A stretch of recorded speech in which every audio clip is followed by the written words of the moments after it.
أهلا وسهلا بكم. أرجوكم الاشتراك في قناتي فضلا وليس أمرا. المهم، تسالت أي انتهت كأس إفريقيا بالمغرب، والحمد لله كان المستوى رائع من كل الجوانب، لا من ناحية التنظيم لا من ناحية المنتخب ديالنا اللي وصل حتى للنهائي، وكذلك الجمهور المغربي اللي بين واحد المستوى من الوعي والتنظيم والفرجة كذلك. وكما كان استقبال الضيوف كذلك بشهادة العالم كله، صراحة كانت نسخة استثنائية. واخا أنه لاحظنا التشويش والدعاية الجزائرية بدأت من بداية التظاهرة والحرب الإعلامية اللي عملتها الجارة الشرقية. إن فوا تمشي تجيب دورة في قنواتهم كتلقاهم يقلبوا على أي حاجة باش يطلقوا الادعاءات الكاذبة ضد المغرب.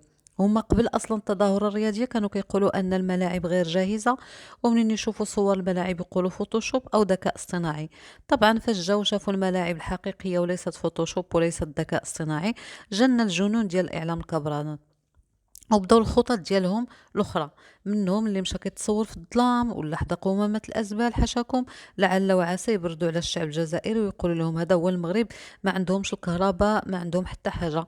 وهو العكس صحيح، المغرب كان منور، وكان منور من هنا الليل، انوار تبارك الله مشعشع.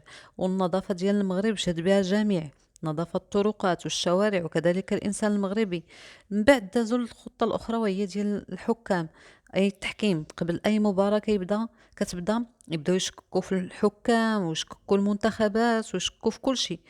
المهم المنتخبات المغربيه ما شاء الله وصلوا للنهائيات في التظاهرات الرياضيه وجابوا كؤوس عن جداره واستحقاق: كأس العرب، كأس العالم تحت العشرين، كأس إفريقيا المحليين، وزيد وزيد والقادم أفضل إن شاء الله. المهم الأخطار بداو كينشروا في زرع الفتنة، هذه هي الأخطار بداو كينشروا في زرع الفتنة بين الشعوب، يعني بين المغرب والشعوب الإفريقية الأخرى.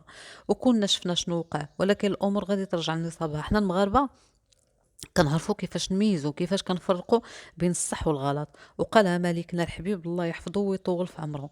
وعرفناهم بطبيعة الحال بغاو غير يكثروا من الادعاءات الكاذبة، والهدف ديالهم هو عزل المغرب على الفضاء الافريقي ديالو. سبحان الله، هما مخلوقين غير باش يزرعوا الفتنة ويشوهوا سمعة المغرب. ولكن كل شيء بان اخيرا، والشعب المغربي واعي.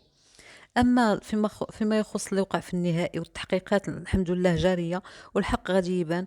أما حنا الكؤوس كنجيبوهم عن جدارة واستحقاق، وهذا الشيء معروف علينا. بالعكس المغرب بزاف د المرات كان كيظلم من طرف الحكام في عدة مظاهرات، لكن كتمر مرور الكرام ما كنجلسوش نتباكاو ونشكاو كي شي بعضين.